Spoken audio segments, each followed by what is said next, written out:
ఈ రోజే డౌన్లోడ్ చేయండి, మీ ఫేవరెట్ షోస్ చూడండి. అల్లుడు గారు, ఏమైంది? మా తమ్ముడు మర్డర్ విషయంలో హంతకుడు ఎవరన్నది తెలిసిన ప్రత్యక్ష సాక్షి ఈ ప్రకాష్. ఆ హంతకులు మీ ఫ్యామిలీకి సంబంధించిన వాళ్లే అని అంటున్నాడు.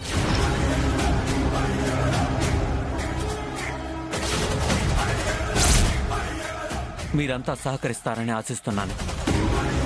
ఈ ప్రకాష్ గౌడ్ మనని గుర్తుపట్టేస్తాడేమో. ఇప్పుడు ఇలా వదినా?